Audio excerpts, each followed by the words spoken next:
In so many ways, Henry Ford was a simple man. He liked to go camping with his friends. That's Thomas Edison behind him. He enjoyed old-time country dancing. Here he is with Burroughs, the naturalist, skating with his grandchildren. They plant a garden together, Henry Ford II and Benson. His first car, he called it a quadricycle. That's his wife, Clara. He began with an idea that most people thought wouldn't work, but he made it work. And the tools he used were common sense, ingenuity, and perseverance, along with a natural instinct for knowing how to put machines together and make them run. He was born into a world of limited horizons, and though he left the farm that might have been his heritage, he never lost his love for the land and the everlasting cycle of seed time and harvest. What he accomplished helped men put the burden of work on machines and broke the barriers of space and time, of isolation and distance. His life was a paradox. While his mechanical genius helped to change forever the lives of people everywhere, he sought to preserve in some permanent form a record of the world around him and his ever-widening interest in it. He collected buildings the way others collect stamps and put them in a village where time stands still.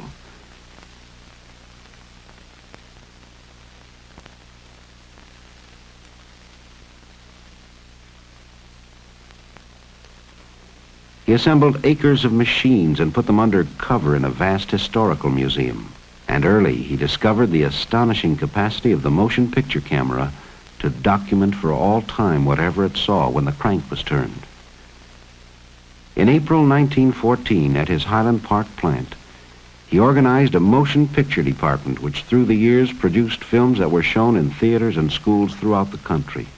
Travelogues, newsreels, and documentaries the way the country that touched on nearly every facet of the First World War. Rich, rolling, but often inaccessible. The man on the farm works as his forefathers have. It's a hard life for man and beast.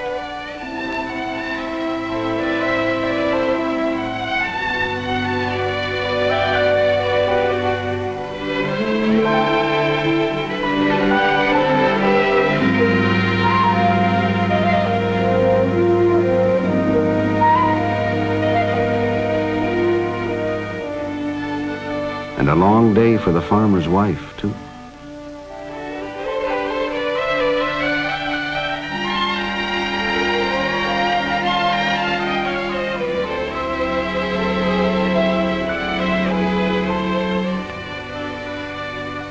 Many a quiet evening at home, because there's no place to go and no light to read by. A man thinks twice before he goes to market on roads like this.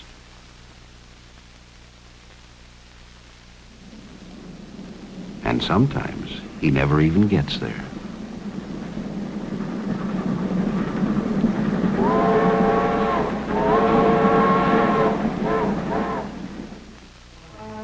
It's a long walk to school on a muddy road. More fun to go by sleigh in the winter. During recess, there's time for a snowball fight.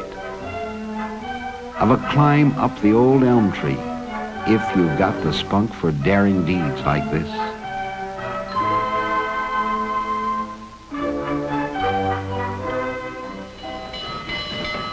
The one sure way to get someplace is on a train.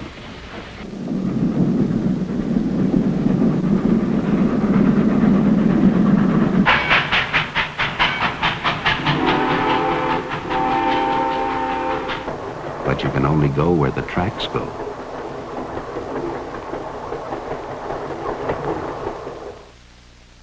Life in the city moves at a slow pace. This is Pennsylvania Avenue in Washington. No trip to the Capitol is complete without a tour of the White House. President Wilson lives here now. The East Room, with its chandeliers and shiny floors.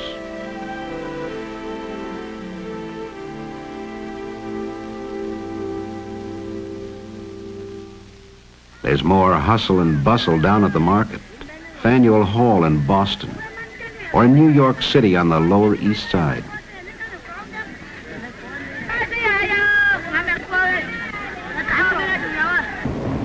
Always plenty to do and see in the big town. Ride the elevated train all the way from the Battery far uptown.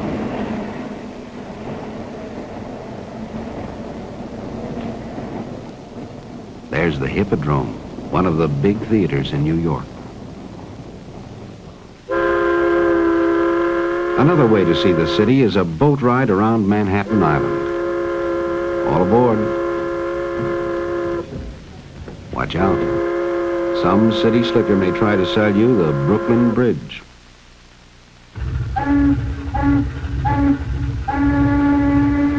We're passing the Battery with its famous aquarium. There's a Navy cruiser at anchor.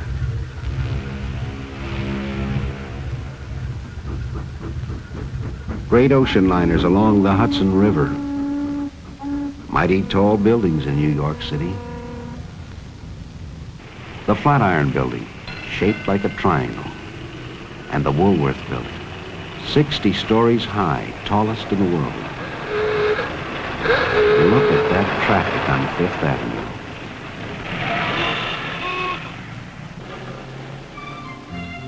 Kind of peaceful over on Riverside Drive. Grant's Tomb, always one of the favorite sights to see.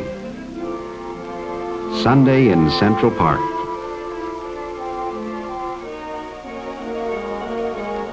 There's no place like it for a leisurely stroll or a boat ride on the lagoon.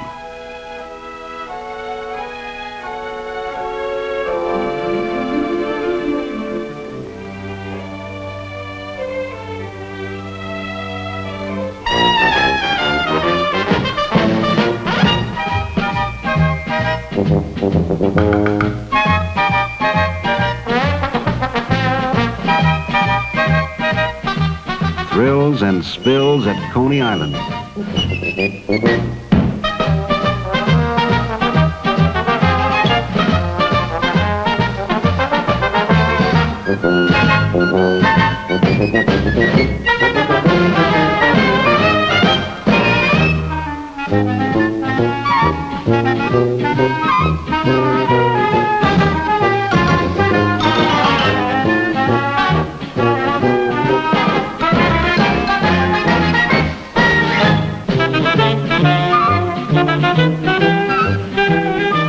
They say some folks even get wet if the water's warm enough.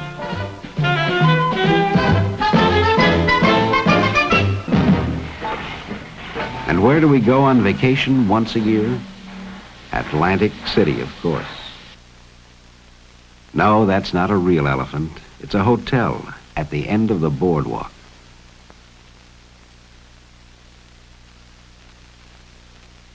Look, they're waving out the elephant's eye. The Atlantic Ocean, and a few hardy acrobats. Most of the time we'll stroll along the boardwalk or ride along in the rolling chairs.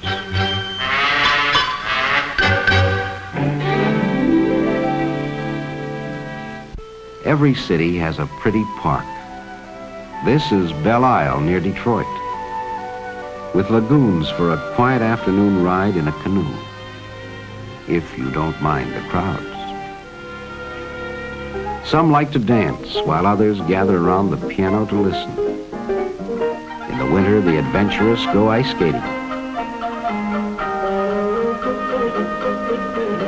It's easy if you know how.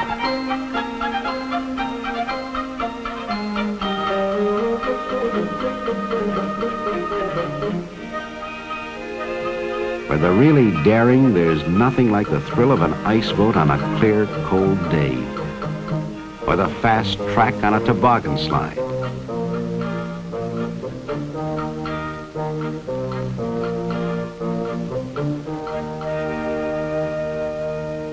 And there's plenty of speed at an auto race once they get going.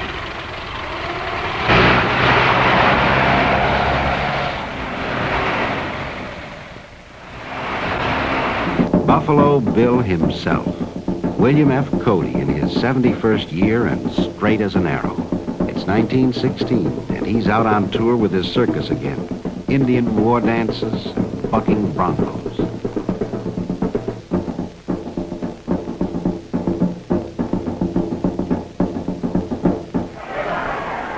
The opening of baseball season, and time to throw out the first ball.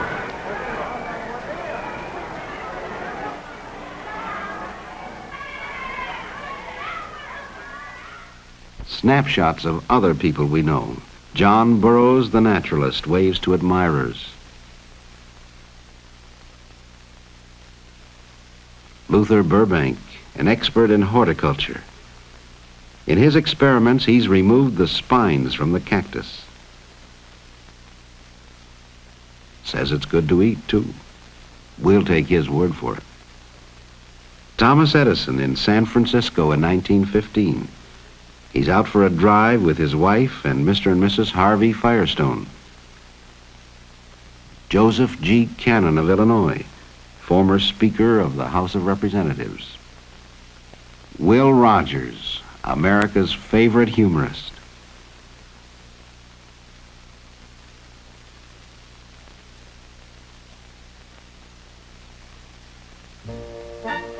Out west, a few hardy souls visit Glacier National Park. They go for a climb. A little short on equipment, but strong in spirit.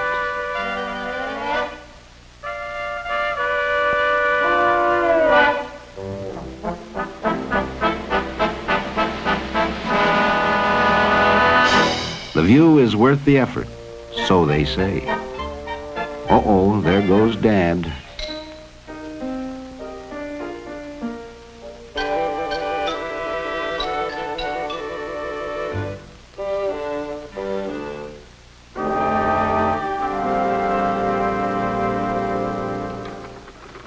It's not all play. There's still work to be done, and no limit, it seems, to our natural resources.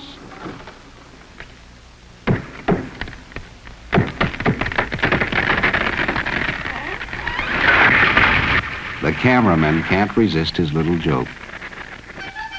You see a lot of women in the factories now. These girls are making footballs.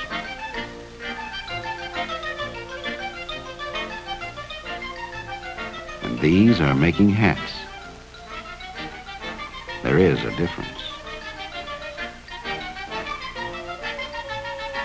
Down at the post office, they're teaching the girls to sort the mail.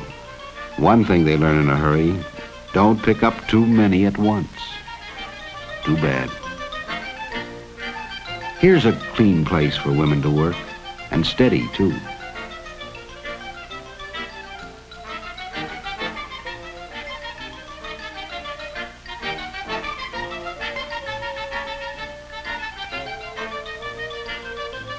Some men change their collars twice a week.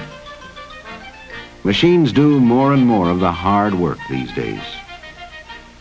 For instance, here's the way they assemble the spokes and make the wheels for the Model T Ford in Highland Park, Michigan.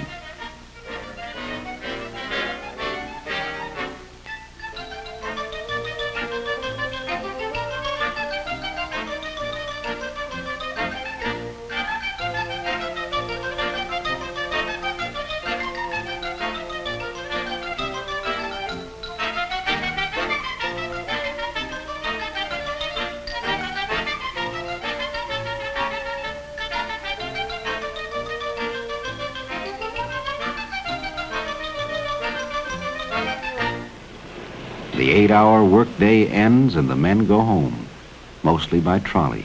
Not many can afford to buy a car of their own yet.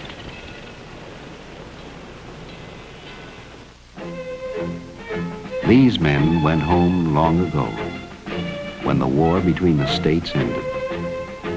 But the hardy survivors, both blue and gray, still meet together once a year to renew old acquaintance. It's 1917, and they're camped at Vicksburg, Mississippi. What memories they must have. They have fought their war. While these raw recruits at Camp Custer in Michigan are being trained to fight another war.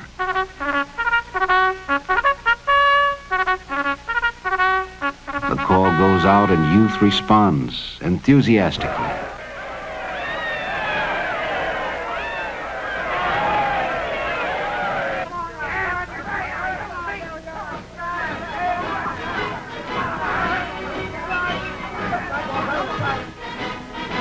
How can they know what lies ahead?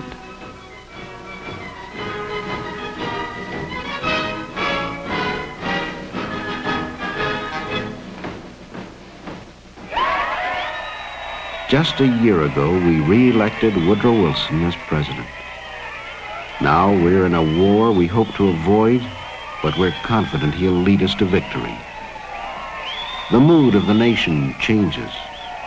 We talk about liberty loans and liberty cabbage.